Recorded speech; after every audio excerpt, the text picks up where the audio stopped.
শহরের গাড়ি পার্কিং নিয়ে নতুন পদ্ধতি অবলম্বন করতে চলেছে কলকাতা পুরসভা। কলকাতা পুরসভায় পার্কিং এর নতুন নিয়ম নিয়ে মেয়র পরিষদ বৈঠকে সবুজ সংকেত পাওয়া গেছে বলে সূত্রের খবর। শহর কলকাতার 14টি রাস্তায় মোট 482টি পার্কিং লট পরিচালনা করার জন্য আর টেন্ডার করবে না পুর কর্তৃপক্ষ।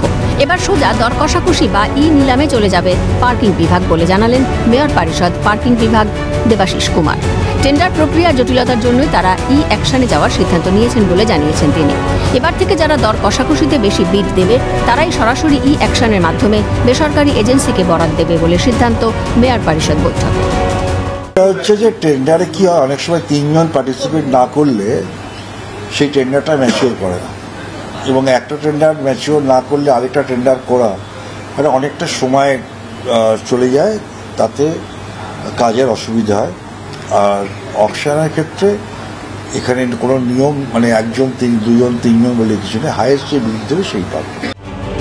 প্রসঙ্গত এতদিন ধরে শহরে পার্কিং লটের দায়িত্ব বন্টন টেন্ডারের মাধ্যমে হতো, তবে নবান্নের নির্দেশে ই অ্যাকশনই করতে হবে বলে জানানো হয়।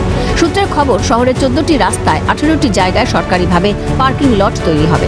তার মধ্যে কলকাতা পুরসভার সবচেয়ে বড় পরিকল্পনা ধর্মতলা চত্বরে একটি মাল্টি লেভেল পার্কিং লট তৈরি করা।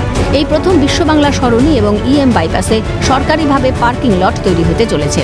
শুধু বাইপাস সংলগ্ন অজয়নগর, ঘোষপাড়া এবং মুকুন্দপুর মিলিয়ে মোট 90টি গাড়ি পার্কিং এর ব্যবস্থা গ্রহণ করা হবে বলে কলকাতা পুরসভা সূত্রে খবর। তবে এই পদ্ধতি অনুসরণ আগেও করেছে কলকাতা পুরসভা। এর আগেও পার্ক স্ট্রিটের ক্রিসমাসের সময় আলোকসজ্জার গেটের বিজ্ঞাপন বন্টন ও ই অ্যাকশন পদ্ধতি অনুসরণ করা হয়েছিল।